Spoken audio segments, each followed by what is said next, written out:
वासुदेवा श्रीकृष्ण गोविंद हरे मुरारी हे नाथ नारायण वासुदेवा. श्रीकृष्ण गोविंद हरे मुरारी हे नाथ नारायण वासुदेवा. श्रीकृष्ण गोविंद हरे मुरारी हे नाथ नारायण वासुदेवा. श्रीकृष्ण गोविंद हरे मुरारी हे नाथ नारायण वासुदेवा. श्रीकृष्ण गोविंद हरे मुरारी हे नाथ नारायण वासुदेवा. श्रीकृष्ण गोविंद हरे मुरारी हे नाथ नारायण वासुदेवा. श्रीकृष्ण गोविंद हरे मुरारी हे नाथ नारायण वासुदेवा. श्रीकृष्ण गोविंद हरे मुरारी हे नाथ नारायण वासुदेवा. श्रीकृष्ण गोविंद हरे मुरारी हे नाथ नारायण वासुदेवा. विठ्ठल विठ्ठल पांडुरंग विठ्ठल. विठ्ठल विठ्ठल पांडुरंग विठ्ठल. विठ्ठल विठ्ठल पांडुरंग विठ्ठल. विठ्ठल विठ्ठल पांडुरंग विठ्ठल. विठ्ठल विठ्ठल पांडुरंग विठ्ठल. विठ्ठल विठ्ठल पांडुरंग विठ्ठल. विठ्ठल विठ्ठल पांडुरंग विठ्ठल. विठ्ठल विठ्ठल पांडुरंग विठ्ठल. गोपाला गोपाला देवकी नंदन गोपाला. गोपाला गोपाला देवकी नंदन गोपाला. गोपाला गोपाला देवकी नंदन गोपाला. गोपाला गोपाला देवकी नंदन गोपाला. गोपाला गोपाला देवकी नंदन गोपाला. गोपाला गोपाला देवकी नंदन गोपाला. गोपाला गोपाला देवकी नंदन गोपाला. गोपाला गोपाला देवकी नंदन गोपाला. हरे राम राम राम हरे हरे. हरे कृष्ण कृष्ण कृष्ण हरे हरे. हरे राम राम राम हरे हरे. हरे कृष्ण कृष्ण कृष्ण हरे हरे.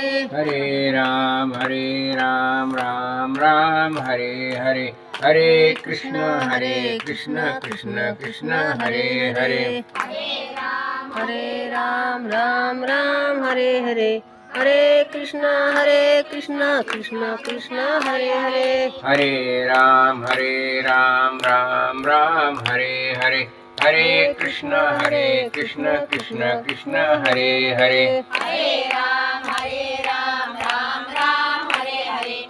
हरे कृष्ण कृष्ण कृष्ण हरे हरे. हरे राम राम हरे हरे. हरे कृष्ण कृष्ण कृष्ण हरे हरे. हरे राम राम हरे हरे. हरे कृष्ण कृष्ण कृष्ण हरे हरे. हरे राम राम हरे हरे. हरे कृष्ण कृष्ण कृष्ण हरे हरे. हरे राम राम हरे हरे. हरे कृष्ण कृष्ण कृष्ण हरे हरे. हरे राम राम हरे हरे. हरे कृष्ण कृष्ण कृष्ण हरे हरे. हरे राम राम हरे हरे. हरे कृष्ण कृष्ण कृष्ण हरे हरे. हरे राम राम हरे हरे. हरे कृष्ण कृष्ण कृष्ण हरे हरे.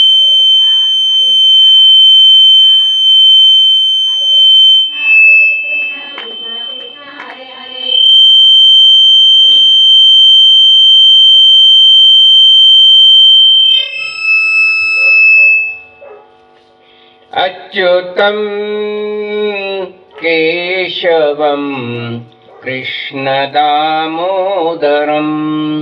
रामनारायण जानकी वल्लभम।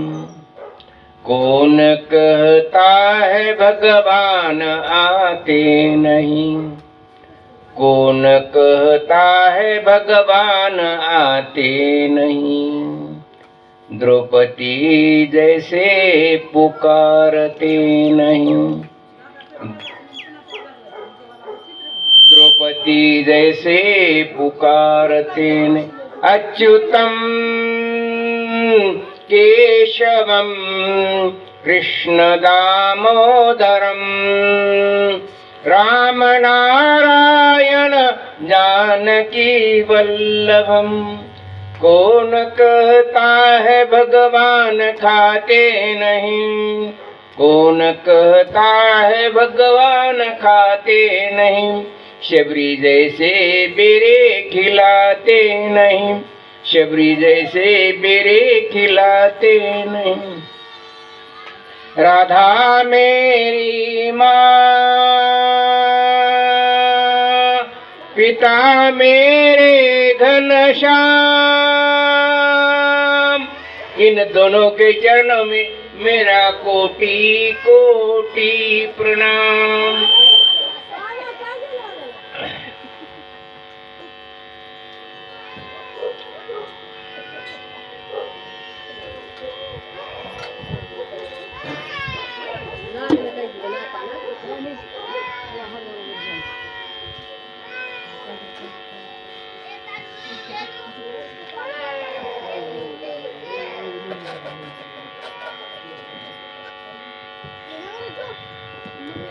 चलला का माझ्या माईक बंद झाले की ना नाही चालेल आवाज यायला.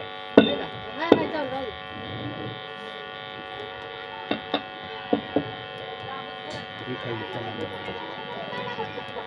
ते त्याचा नंबर आहे का ते माईक नाही हो.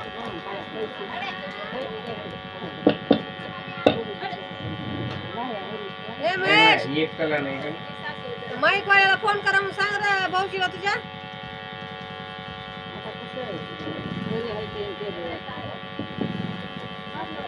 हॅलो हॅलो मैं इकडं महेश ए महेश इकडं चला नाही. पुन्हा पडायचं खाली महाराज कथा इकडं चला नाही हो. इकडं नाही बरोबर. खाली आल्या नंतर हां पिवळं वायर आहे ती. कथा संपल्यावर महाराज दिवस मारायचा कथा संपल्यावर पुढे यायला काय नंतर राईट राईट जाऊ. हॅलो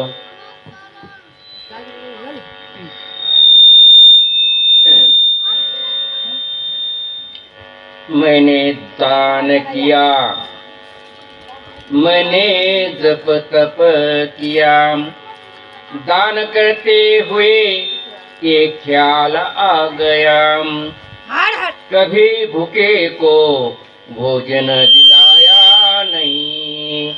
दान लाखों में करने से क्या फायदा। जीवनामध्ये आपण पुष्कळसं काही करीत असतो, कमी करतो आणि जास्त ओहापो करतो, कमी देतो आणि जास्त सांगतो, कमी पुण्य करतो जास्त सांगतो आणि आपण पाप केलेलं सांगत नाही. परमेश्वराला काय पाहिजे? सत्यता पाहिजे. आणि जर तुम्ही पाप केला असेल, पाप म्हणजे कोणतं मी पुन्हा पुन्हा सांगण्याचा प्रयत्न करतो. सत म्हणजे जर म्हणजे जे अहमपणा असेल, मोठेपणा असेल, गर्व असेल, खोटं बोलणं असेल, या सगळ्या गोष्टीला पाप असं म्हटलं. म्हणून असं आपण नेहमी पाप करतो आणि पाप केलेलं आपण सांगत नाही, खोटं बोललेलं आपण सांगत नाही, आपण गर्व केलेला सांगतो, दुसऱ्याची निंदा करतो, नको तो बोलतो, दुसऱ्याला तुच्छ समजतो, हे सर्व पापामध्ये मोडलं जातं. आणि हे पाप केल्यानंतर सुखाची आशा करणं चुकीचं आहे. ज्याप्रमाणे सर्पावर पाय ठेवल्यानंतर आपला मृत्यू होणार नाही हे म्हणणं चुकीचं आहे. कारण सर्प चावला की मृत्यू होणारच, विष खाल्ले की मृत्यू होणारच, अग्नीवर गोळी मारले तर मृत्यू होणारच. ते त्यांचं कार्य केल्याशिवाय राहणार नाही. त्याचप्रमाणे आपण जर चांगलं कार्य केलं तर त्याचं फळ चांगलंच मिळेल आणि वाईट काम करणं तर वाईटच करणं. आपण जर अहमपणा मोठेपणा जर गर्व केला आहे तर त्याचप्रमाणे पापामध्ये गणलं जाईल. आणि सत्यपणा केला असेल, दान केलं असेल, परोपकार केला असेल तर ते पुण्य होते. म्हणून आपण गंगेला जाऊन स्नान केलं काय, कुठे अमृत पेलं काय, त्याचा काहीच उपयोग नाही. कारण मन निर्मळ पाहिजे. मन निर्मळ नसेल तर साबण वरून लावून काय उपयोग? वरून निघेल ते, कपडा धुत असेल तर कपडा निघेल, पण शरीराला पडलेला डाग नाही निघू शकणार. शरीराला पडणारा डाग जर काढायचा असेल तर त्याप्रमाणे वागलं पाहिजे. कपड्याचा डाग केव्हाही निघेल. म्हणून आपल्यावर डाग पडू नये, आपल्याकडून पुण्य घडावं आणि हे मनुष्याचा जन्म का झाला हे लक्षात असू द्यावं, त्यासाठी कथा अवलंबित केली आहे. ती भागवत कथा असो, रामायण असो, प्रवचन असो, कीर्तन असो, कोणते त्यासाठी निर्माण केली. आणि म्हणून आपण कुठेही गेलं, तुम्ही तीर्थाला जाऊच नका, कुठेही जाण्याचा प्रयत्न करू नका. घरी जाऊनच सेवा करा, वडीलधाऱ्यांची सेवा करा, सत्संग करा, कथा ऐका, तेच पुण्य आहे. बाहेर जाऊन काय करणार? काहीच करू शकत नाही. म्हणून तुम्ही घरात बसून सुद्धा परमेश्वर करू शकता. गंगेला गेलात आणि त्या ठिकाणी नको त्याची आपण अहमपणा केला, गर्व केला. आता काय असेल थोडक्यात सांगतो म्हणजे तुमच्या लक्षात येईल. आपण एखाद्याच पंढरपूरला गेलो किंवा 4 धामला गेलो, जातं कोणीतरी, आम्ही समजा ते ऐकतात, आम्हालाही लोक सांगतात, पण ते 4 धामाला गेल्यानंतर ते जे वर्णन करतात ते वर्णन जवळ घंटा, 4 घंटे, 5 घंटे असत. हे सांगू नका, हे आपलं भूषण सांगू नका, त्यामुळे तुमचं पुण्य कमी होत जाते, हे लक्षात ठेवलं. आणि त्यासाठी विदुरनं 36 वर्षे यात्रा केली होती. आणि 36 वर्ष यात्रा केल्यानंतर त्यांना प्रश्न विचारला, यात्रेतल्या सगळे घटना विचारली, तर फक्त 1 मिनिटामध्ये ते सांगतात. 36 वर्ष यात्रा करून सुद्धा आपण 1 दिवस जातो, 4 दिवस जातो, 8 दिवस जातो, मदत महिनाभर तेच गातो. त्या गाण्यानं काय होतं, तुमचं जे पुण्य असतं ते पुण्य कमी होत असतं. तुम्हाला पटण्यासाठी एक उदाहरण देऊन माझ्या कार्यक्रमाला मी सुरुवात करतो. ययाति नावाचा एक राजा होता, भरपूर पुण्य झालं. तसं आपले पुण्य होतं, पाप बी होतं, पण आपण पाप सांगत नाही. पाप सांगितलं गेलं पाहिजे. पाप सांगितलं की ते कमी होत राहतं.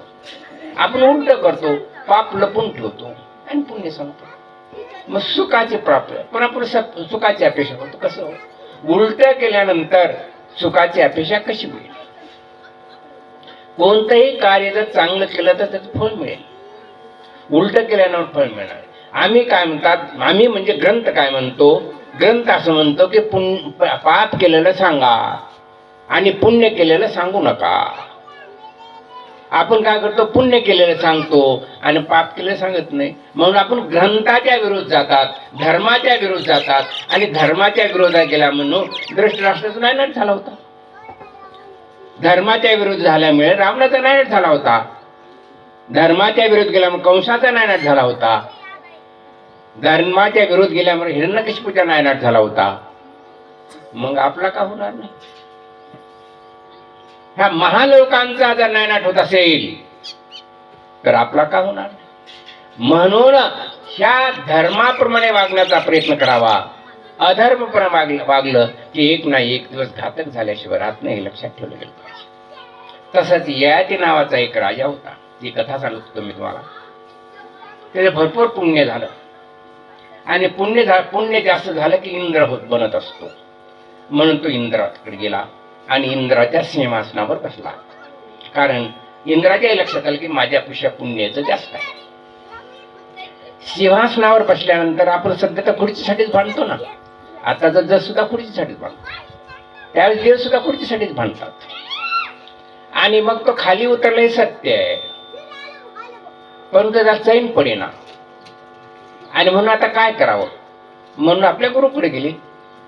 देवांचा गुरु बृहस्पती असतो, बृहस्पतीकडे गेले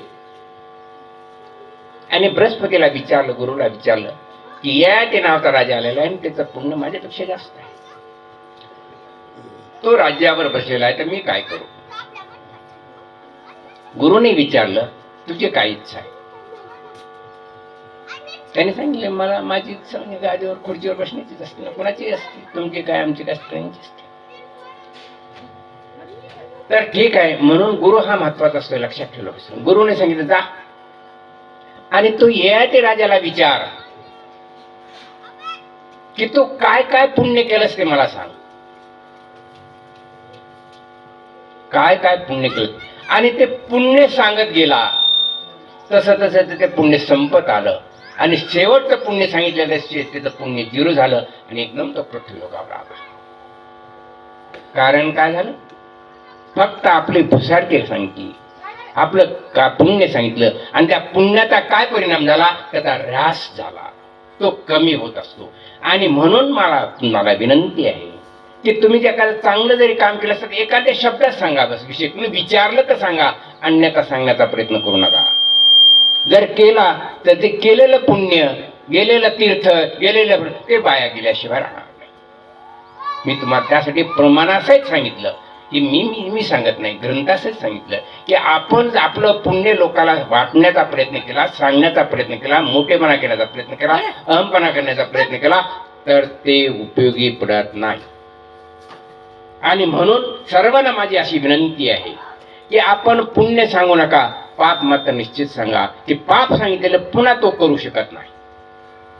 आणि म्हणून पाप सांगितलं गेलं पाहिजे. त्याचप्रमाणे आपण कितीही ठीक आहे, ह्या ओळीचा अर्थ तोच आहे की आपण कुठेही तीर्थाला जा, कुठेही जा, तर त्याचा उपयोग होत नसतो. आपण कितीही दान केलं, थोडं दान केलं तर जास्त दान करतो. एखादा उपकार करतो तर सगळे गावभर सांगतो, एखाद्याला मदत केली तर सगळ्या गावभर दुनियाभर सांगतो. हे सांगू नका, मदत करा.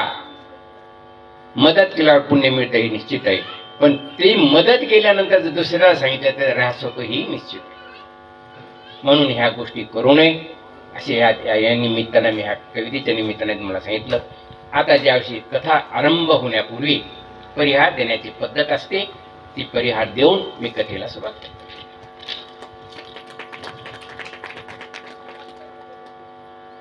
श्री भागवत कथा ज्ञान योग सोहळा हे राणी यांनी दुसरं वर्ष लावलेलं आहे. आणि जे कोणी लावलेले आहेत ते संयोजक आहेत श्री दशरथ श्यामराव वायाळ, सौ अनुसया दशरथ वायाळ, श्री शत्रुघ्न श्यामराव वायाळ, सौ राणी शत्रुघ्न वायाळ, चिरंजीव सौरभ श्रीनिवास, बालाजी, तानाजी आणि सर्व त्यांचे कुटुंब, सहकुटुंब, सहपरिवार, जे काय नातलं सगळे जे काय असतील त्यांच्या सहकार्याने, सर्वांच्या सहकार्याने हा कार्यक्रम आयोजित करण्यात आला. कुणी मदत अनेक प्रकारे केलेली असते, डायरेक्ट केलेली असते, इनडायरेक्ट केलेली असते, अशा अनेक प्रकारचे ज्यांनी मदत केली, त्यांनी सहकार्य केले ह्या पोथी लावण्यामध्ये, त्या सर्वांचं मी या ठिकाणी आभार मानतो. आणि त्यांचे चिंतन शुभचिंतन करून मी माझ्या कार्यक्रमाला सुरुवात करतो.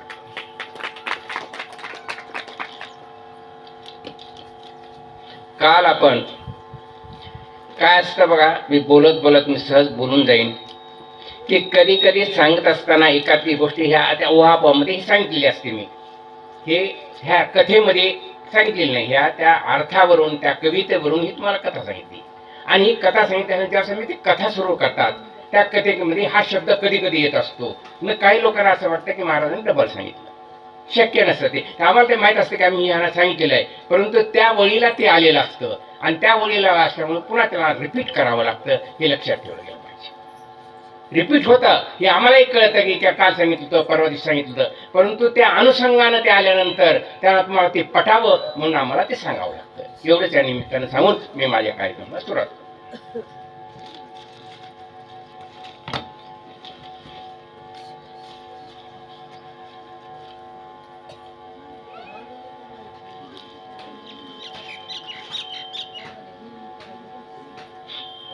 काल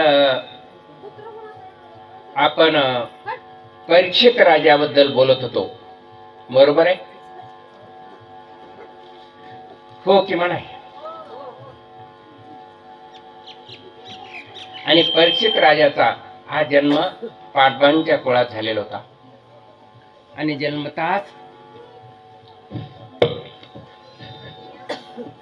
थोडा आवाज वाढवा.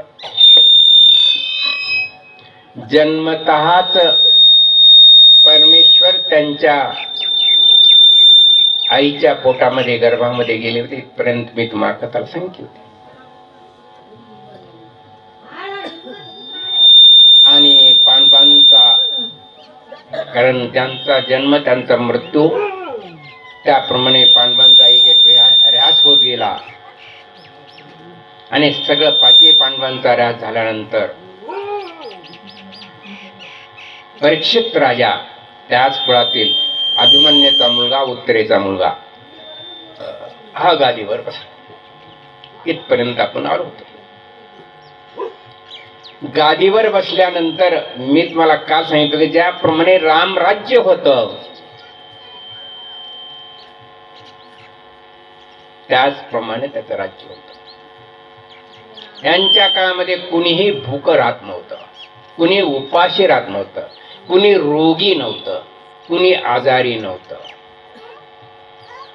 कारण कसं आहे, लक्षात ठेवा, जोपर्यंत सरकार, कोणतंही सरकार असो, कोणताही मालक असो, जोपर्यंत मालक चांगला असतो तोपर्यंत ते सरकार चांगलं असतं, गाव चांगलं असतं, शहर चांगलं असतं, सिटी चांगली असते, देश चांगला असतो. पण यदा कदाचित जर देश चांगला नसेल, राजा चांगला नसेल, हुकूम चालणारे चांगले नसतील, तर प्रजा सुद्धा चांगली राहत नाही. उदाहरणार्थ मला थोडक्यात सांगितलं, लांब सांगण्यापेक्षा जवळच सांगितलं. आपल्या घरामध्ये 5-7 माणसं असल्यानंतर त्या 7 माणसामध्ये सुद्धा एक कारभारी ठेवावा लागतो. कारण त्याने सगळं कारभार पाहावा, असे त्यांचे निमित्त असते. त्याने सगळं कारभार पाहावा आणि तो कारभारी जर चांगला असेल तर त्या घराची उन्नती होते.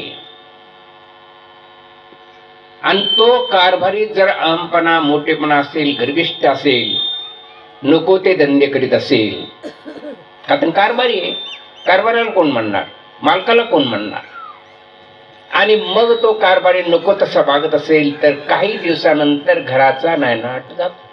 किती श्रीमंत असो, किती श्रीमंत असो तरी असं होतं. तसंच ह्या व्यवहाराचं आहे, तसंच या सरकारचं आहे. जर सरकार चांगलं असेल, जर जनता चांगली असते, सरकार जर चांगली नसेल तर जनताही त्याप्रमाणे वागण्याचा प्रयत्न करते. म्हणून आपला कारभारी चांगला पाहिजे. म्हणून आपला कारभारी कोण आहे? आपला कारभारी परमेश्वर आहे. आणि मग परमेश्वर कधी खोटं बोलतो का? बोलत नाही. कधी अन्याय करतो का? करीत नाही. तुम्ही म्हणता करतो, आम्ही म्हणता करीत नाही.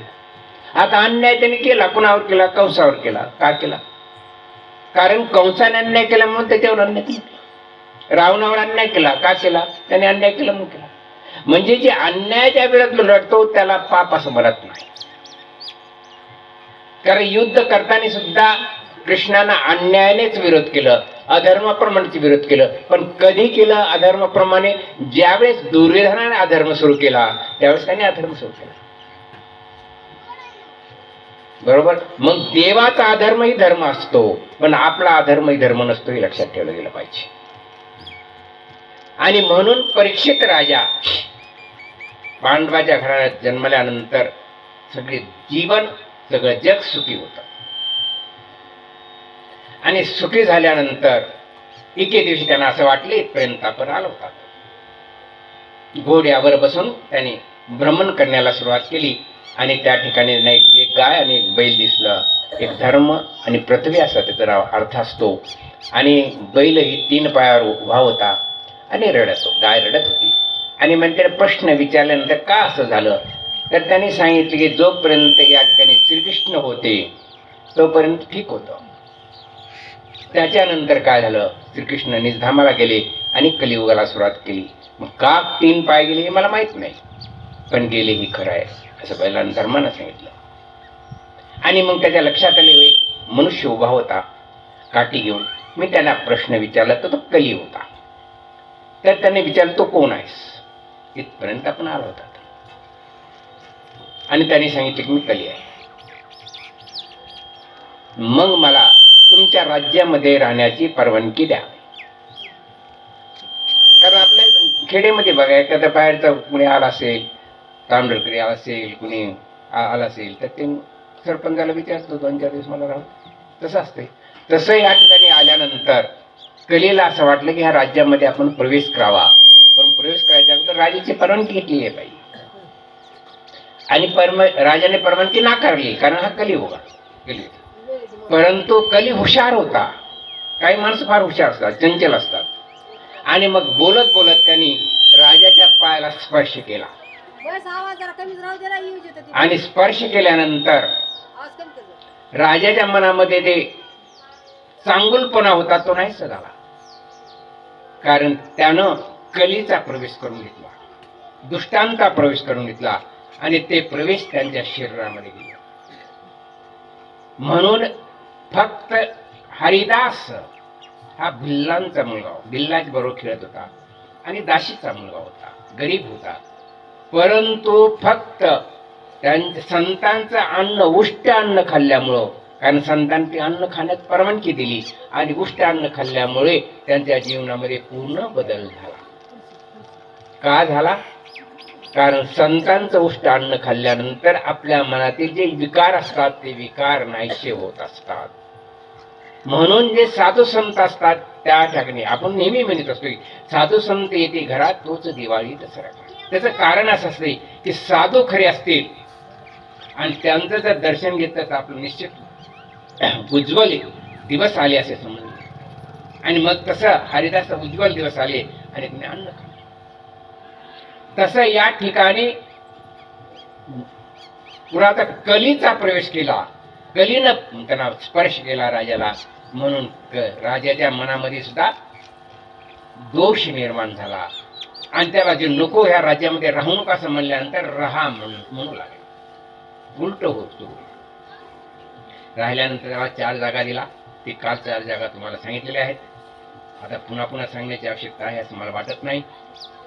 आणि त्याच्यानंतर ही 4 या ठिकाणी म्हणजे ही 4 जागा का दिल्या आणि 5वी जागा सोना दिलेपर्यंत का दिल्या,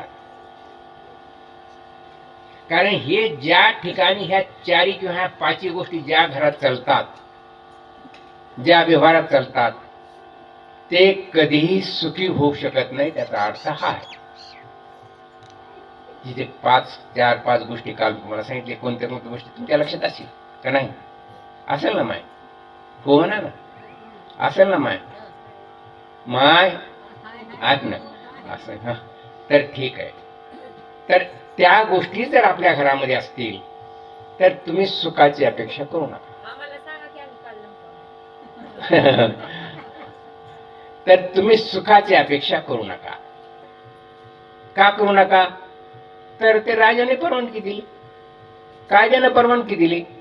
म्हणून ज्या ठिकाणी ह्या कलियुगामध्ये ह्या 5 गोष्टी तुमच्या जीवनामध्ये असत्याल, म्हणजे मी सरळ उदाहरण सांगतो आता ज्यांनी नाही म्हणले त्यांच्यासाठी, की जो मांस आहे, जो हिंसा करतो, जो मांस खातो, हा जर आपल्या घरात असेल तर कधीही तुम्ही असं ठरवू नका की मी फार चांगलं होईल. आयुष्यात होऊ शकता. कारण तुम्ही या ठिकाणी पाप करता. जिथं पाप आणि पुण्य दोन्ही कधी एका ठिकाणी एका मेणामध्ये 2 तलवारी कधीही राहू शकत नाही, हे लक्षात ठेवलं गेलं पाहिजे.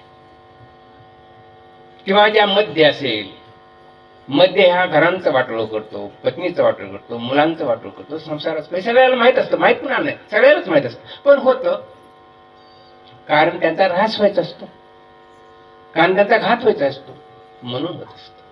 परंतु ह्या गोष्टी टाळल्या गेल्या पाहिजे असं आमचा ग्रंथ सांगतो. त्याच्यानंतर 5वी गोष्ट सोन आहे, अनैतिक मार्गाने मिळवलेला पैसा तुम्हाला, दुसऱ्यांचा पैसा खाऊ नका, जे पगार आहे तेवढं भागवा, नसेल भागत तर तसंच राहा, उपाशी राहा, पण दुसऱ्याच्या पैशावर कधीही तुम्ही विश्वास ठेवू नका. आणि विश्वास ठेवला, अगर घेतला, नाईलाजाने घेतला, तर तुम्हाला ते पचणार नाही. आता मोठमोठे लोक तुम्हाला उदाहरण देत, मोठमोठे साखर कारखाने असतात, फळांना असतात, मोठमोठे लोक असतात, बरोबर आहे, मोठमोठे लोक असतात, त्यांच्या साखर कारखान्याचं किती पद साखराचे असतात, बरोबर आहे, परंतु त्यांना साखर खाण्याची मर्जी नसते, कारण साखर शुगर असतो. परमेश्वर फार महान आहे, तुम्हाला वाटतं तिथं सोपं नाही माय, फक्त तुम्हाला कळत नाही, हाच दोष आहे, तुम्हाला कळत नाही, हा दोष आहे फक्त. एक मोठमोठे आता मोठा अनेक मंत्री असतात, संत्री बरंच त्यांना खायचं नसतं, कारण त्यांनी अनेक गोष्टी केलेल्या असतात. म्हणून मला सांगण्याचा तात्पर्य अर्थ की अनैतिक मार्गाने मला कोणाची टीका नाही करायची, पण अनैतिक मार्गाने मिळवलेला पैसा जर आपल्या घरामध्ये आला तर तो सुख नसतो, एवढंच आम्हाला त्या निमित्तानं सांगायचं.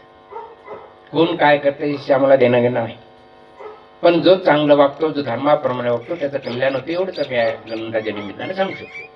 आणि म्हणून त्याप्रमाणे राजाने ही जागा त्यांना दिल्या, आणि त्याप्रमाणे हे जे 5 कार्य जिथे घडतात त्या ठिकाणी सुख लागत नाही. आणि मग सुख लागत नाही तर मग सुखाची अपेक्षा कशी करायची? मग सुखाची अपेक्षा करायची असेल ही गोष्टी सोडल्या गेल्या पाहिजे, ह्या गोष्टीचा त्याग केला गेला पाहिजे, ह्या गोष्टीचा त्याग केला की सुख लागते हे लक्षात ठेवलं गेलं पाहिजे.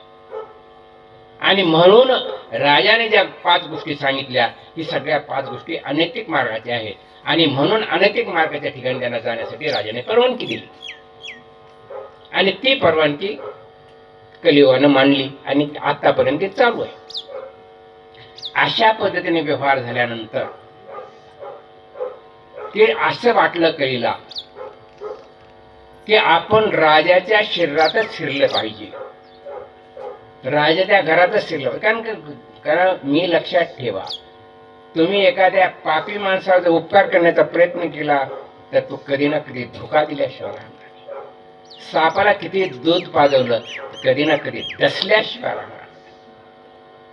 म्हणून आपण जीवनामध्ये कोण चांगलं कोण वाईट ही तुम्हाला बुद्धी दिली माहिती, त्या बुद्धीचा सदुपयोग करा, चांगला उपयोग करा. बुद्धी दिली, एवढी मोठी महान बुद्धी दिलेली आहे, अशी बुद्धी कोणालाच नाही. मग एवढ्या बुद्धीचा तुम्ही दुरुपयोग का करायला?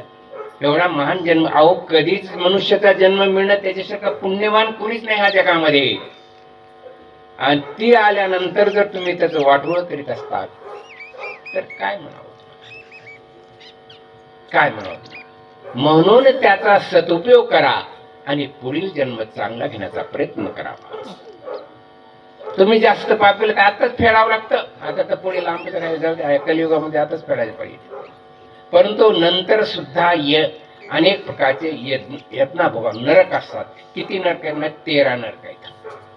ज्यानं जे कार्य केलं त्याला ते भोगावं लागतं. डोळ्यानं कार्य केलं डोळ्यानं, हातानं कार्य केलं हातानं, वगैरे वगैरे जे असेल ते आम्ही ते सांगत नाही. ह्या ग्रंथामध्ये ते नरक आहेत, त्याची सजाही आहे आमच्याकडे, पण आम्ही सांगत नाही. आम्ही सांगितलं तर कुणाला पण काही नाही करीतच असतो, आणि कुणाला कुणा ती गोष्ट लागत असते. म्हणून त्यापेक्षा सांगायचं तर 13 नरक आहेत सोडून द्यायचं, सांगण्याचा तात्पर्य आहे. आणि त्याच्यानंतर परीक्षित राजाला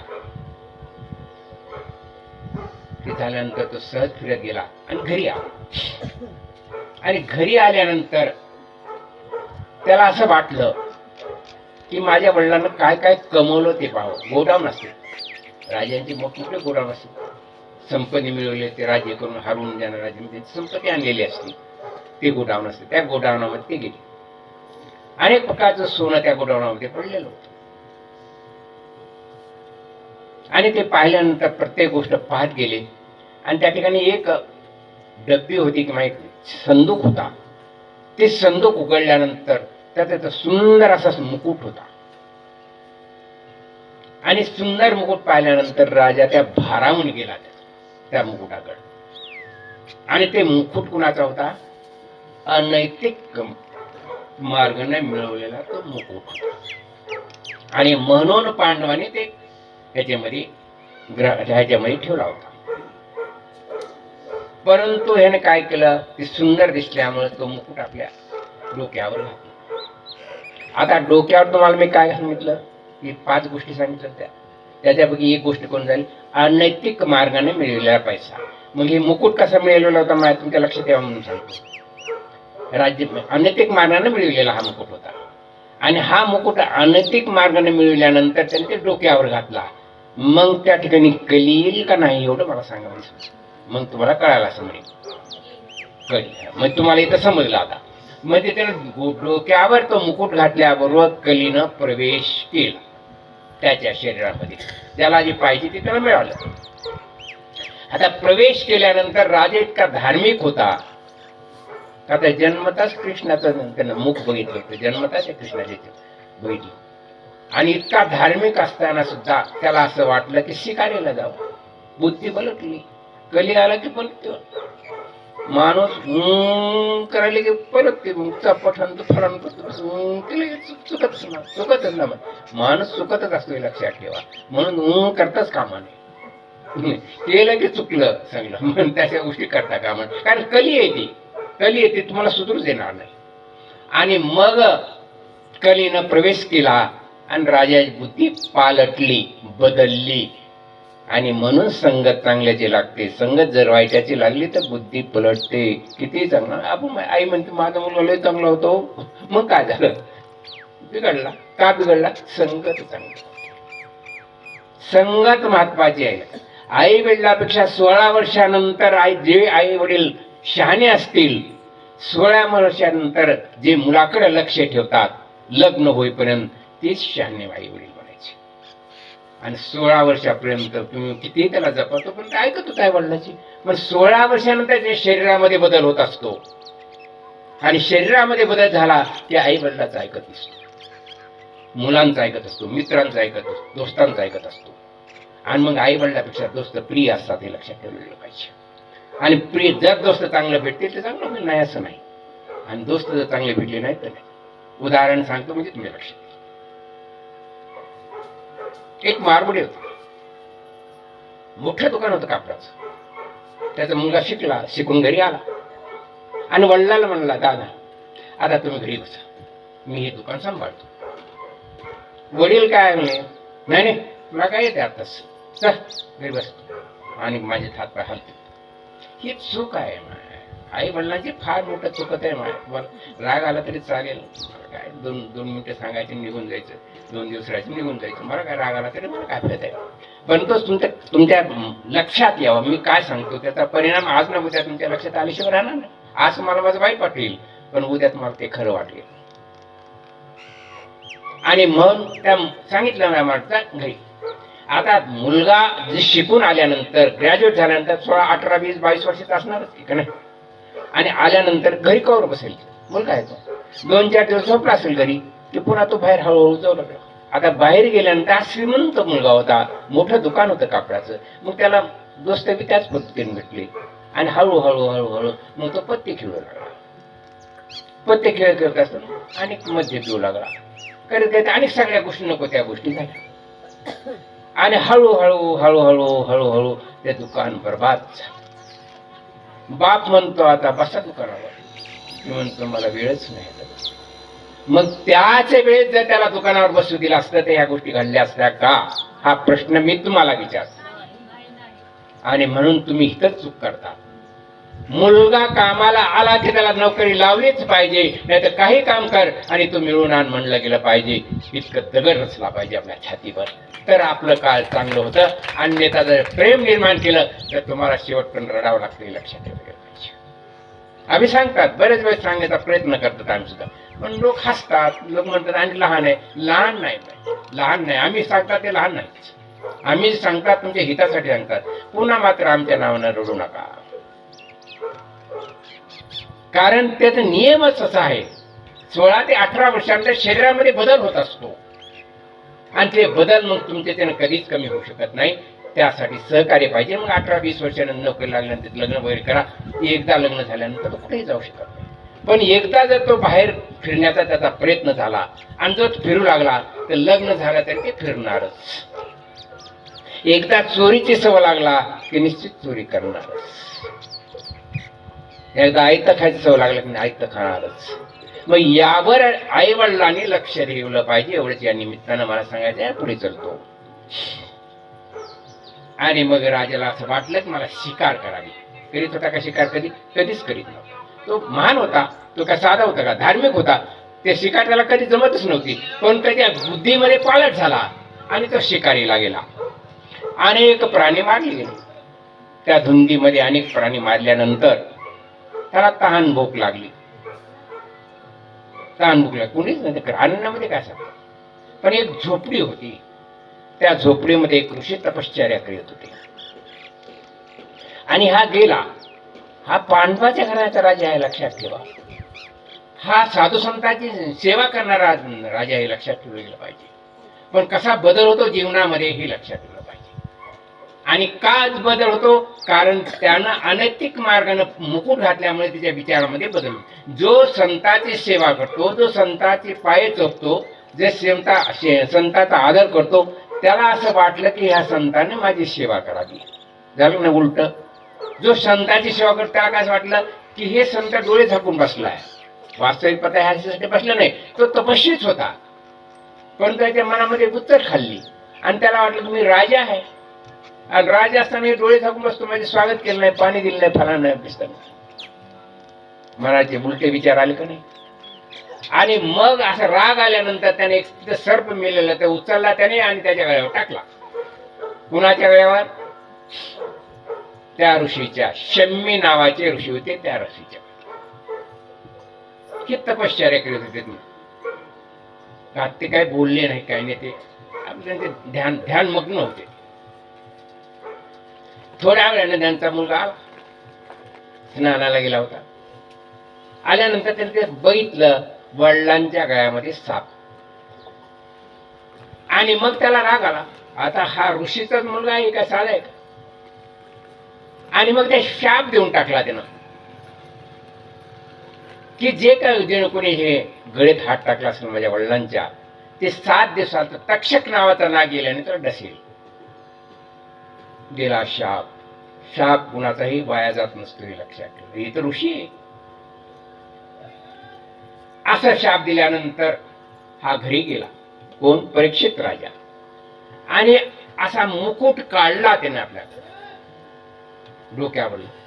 अरे बाप रे म्हणला, आपण फार मोठं पाप केलं. आपण ऋषीच्या गळ्यामध्ये पुन्हा, कारण गेला ना ते अनैतिक मार्गाचा काढला त्यानं. बुद्धी लगेच पालटली. आपण सेवा करायची गळ्यात. तितक्यात सेवक धावत आले.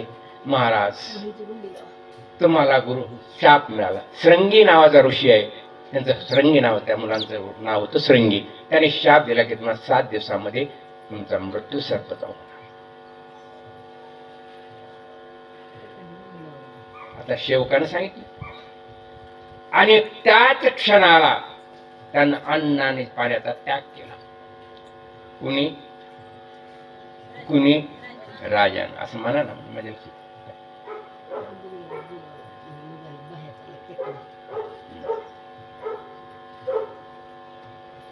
त्याग केला. कशाचा? अन्न आणि पाण्याचा. आणि त्यानं असा विचार केला, मी पांडवाच्या घराचा राज्य असून सुद्धा माझ्याकडून हे पाप घडलं. पाप घडायला नको होतं. माझी ह्याची सजा मिळालीच पाहिजे. बघा, चांगले लोकांचे कसे विचार चांगले असतात, पण काही क्षणापुरते बेकार झालेले असतात. टोपी घातली ना, अनैतिक माणूस टोपी घातली म्हणजे त्या क्षणापुरते ते विचार बेकार आले. पण पुन्हा नंतर पुन्हा वाईट वाटून उपयोग काय? शाप मिळाला. शाप कुणालाही वाया घालता येत नाही. कोणी असं भिकारी असेल, त्या भिकाराने शाप दिला तुम्हाला लागल्याशिवाय राहत नाही, लक्षात ठेवलं गेलं पाहिजे. आणि म्हणून कुणाला तुम्ही दान देत असले द्या, देऊ नका, गप्प बसा. काही काही लोक असं म्हणतात तुला हात आहे पाय आहे.